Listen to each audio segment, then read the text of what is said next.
Now, I'm starting here with, well, I should introduce myself. It's Rob Chisholm, and we're doing a little tutorial on Mount Caburn. And what we're going to do? Well, I'm just going to talk you through some little areas. One of them is a common mistake, is for people to consider it to be a ridge soaring site. Personally, I look at it as a place where I can thermal out front in certain months of the year, but we're going to concentrate on the area of ridge soaring to show you what you can do, the pros and cons, mainly to get a flight plan out of low airtime pilots. Because believe it or not, it's very difficult to get flight plans out of people at the best of times. So I'll talk you through it now, and you may then reconsider. Just have your options open.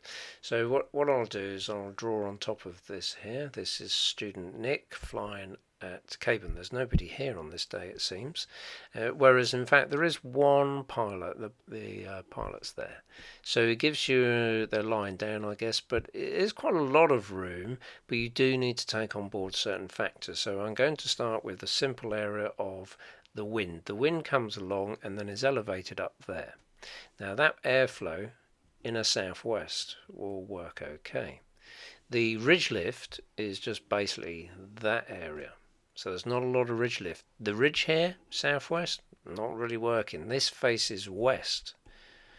So you'd also want to take on a person launching. This is an area they'd sit. They're probably going to launch here. So that would be takeoff. Takeoff. Can't read that very well. Sorry about that. I'll change that. No problem. So the takeoff is reduced, isn't it? It's not a big area. You couldn't exactly get 10 gliders all laid out there. It'd probably worry you. So you're probably taking off. The other thing is when you launch here, because it's so steep, you could actually be flying backwards because your feet are off the ground. Now, regards to flight plan, going back to flight plan, if you were to launch and go off, you're probably airborne about here, so you take off and you sort of go there. But if you've got to go left or right, haven't you? You can't just stay in this small area, ridge soaring. You would go left, right, left, right, left, right. It'd be very dangerous. Also, other people might take off and fly in you, so you really got to get out of here. Now, the problem is you're going to go that way. Down there. Now if you do go that way, let's just put a 10 mile an hour wind speed, and what happens is here we've probably accelerated to 20 miles an hour. Depends how you approach it. If you were to turn right, you could slow the glider with the left brake a little bit. Don't go near stall point to go here, but you wouldn't really sort of fly down there as such, and I'll show you why. So if we bring, we're going to try and visualize Caburn. So I'm going to make it looking down on top. So I'll explain this bit in a minute. So if we just say we've got, if we, sorry, I'll get rid of that. If we had Caburn, this will be a takeoff, and then you go down here, and then it goes along this ridge, and then it goes in a bowl like that. Now this area here faces south, so this is south. It's not very steep, it doesn't produce much lift. So the area of lift, should we have go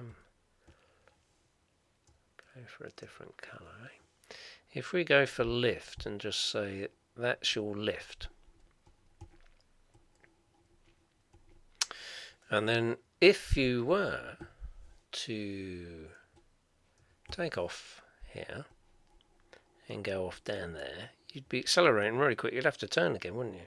So with your southwest wind, which comes from the Azores, a place that's warm and with damp moisture from the sea, you're not really going to get much in the way of thermal activity from that airflow. The thermal activity will be happening in the ground. You'll need a temperature difference. So thermal activity for the site really is March, April, May. And then you've got sea breezes, which is another theory story to go on another day. And that churns up the air. So we'll talk of this as a winter's day, shall we? So we've got a southwest, 10 mile an hour. Wind comes up here, you've got some lift here. Now if you went down here, that might be a flight plan you give me, I'd say, what do you know, you're going 20 miles an hour all of a sudden. From here to there, 20 miles an hour is 1, 2, 3, hit. It's about 3 seconds, 5 seconds max. So a lot of pilots actually don't do that. They cut across like that, and then they come back. Now that's great until somebody does do that. Because they might think, well, I've got the ridge on the right, so I'll fly down here, downwind, then I'll turn sort of into wind and have the ridge on the right. So remember, a ridge, if I draw a ridge up here, a ridge is a bit like this. Sort of like that, facing one direction. Whereas Caban is, you can see here, you've got southwest, then you've got west, and then you've got south. It's got a different, you can't really explore it like a ridge, and it's very small. So what would be a flight plan? Well, first off, I'd look at this area called the bottom landing. So bottom landing's over here, and I would fly around and land there. If it's a light wind day, you know, little thermals and not quite happening, you might fly around and land over here. And there's a school down there and they won't appreciate that. You can't really say watch out because you're qualified. So you don't want to be landing down there. You could land on the slope here, walk back up, don't climb fences, go through the gates and come back up here. Now, sea breeze might come in, wind's picked up, so reassessment's very important. But one of your flights that you could actually undertake might be simply for your first flight, you take off, you have a good look, rear launch, so you're going to be looking over here, see what's here, because somebody might fly out front and fly downwind.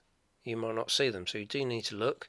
If the glider, if there's enough lift here to lift you off the ground, the glider is under stress. It wants to fly, and you'll be concentrating on that. So before you really do that, you'll have your glider bundled up, check your airspace. If you can't count the gliders, don't take off. Because like I say, you could be concentrating on your glider, launch, turn around, you can't really stop because it's very steep, and you fly straight in the path of somebody who shouts at you, because they're not expecting you to do that, obviously.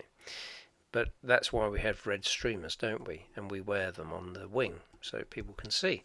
So what would happen is you might just take off here, go out the front. There's some trees down here and a road, clear all that. It depends on what the wind speed is. Turn downwind, don't go and fly over the cottages, and land in the big landing field. The landing field really is there to about here. You could probably land down here, but the whole length of it's over a mile long.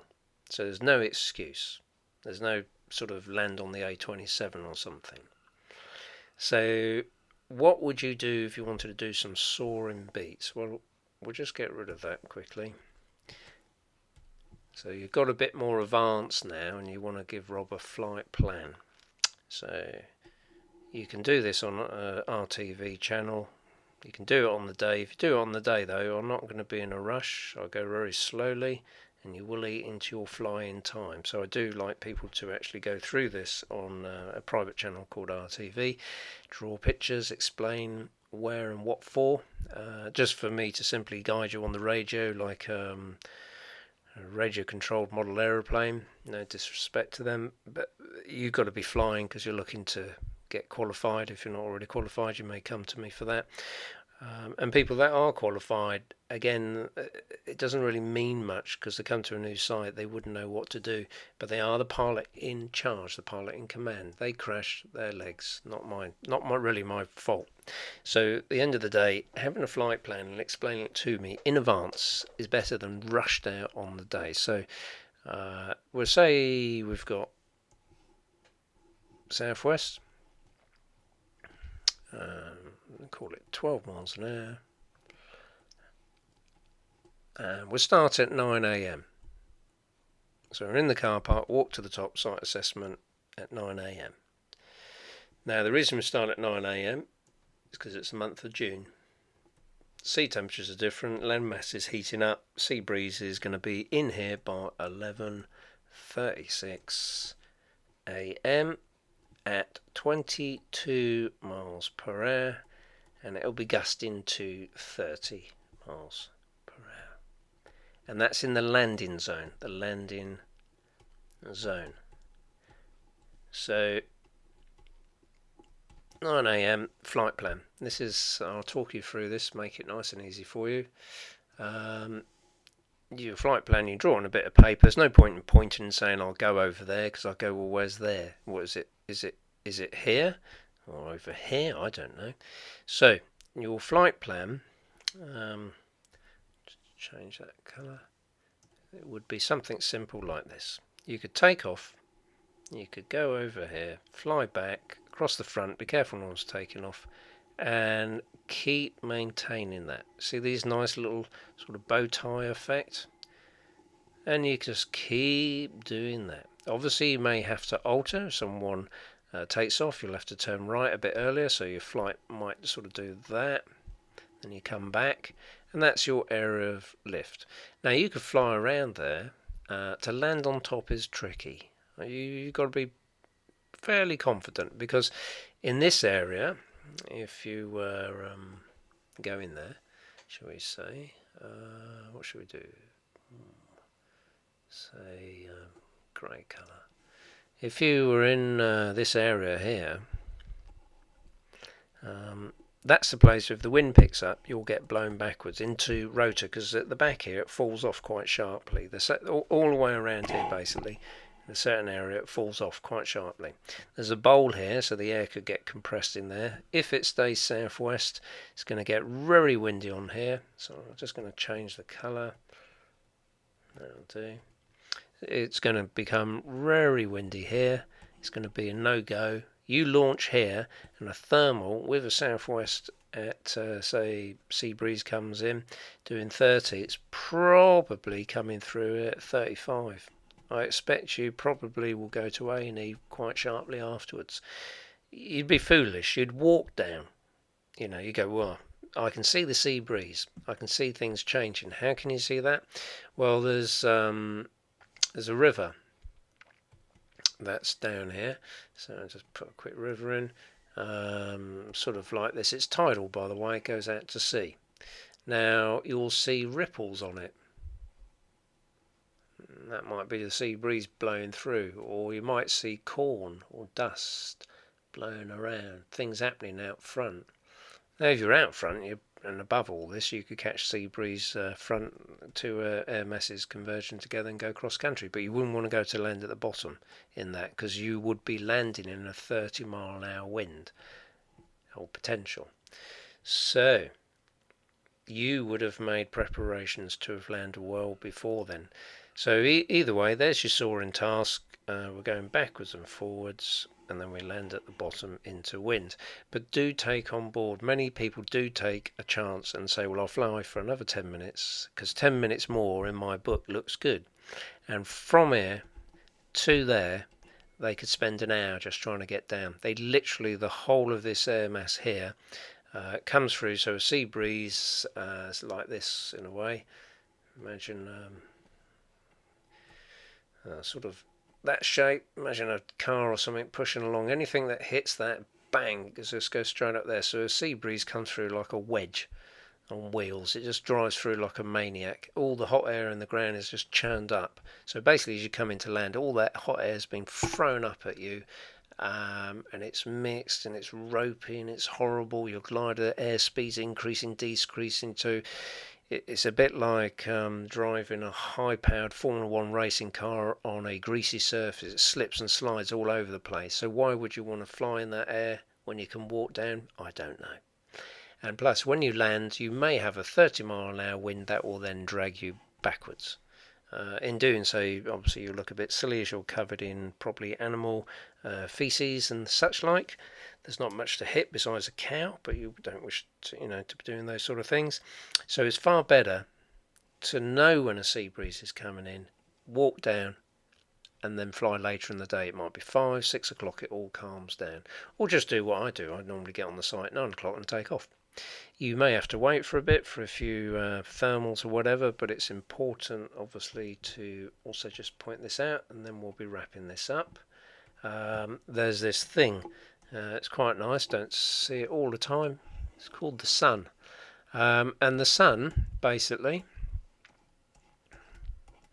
is going to go and put rays all down here, because this hill faces southwest and south. So we've got south here, and that's where the sun will be.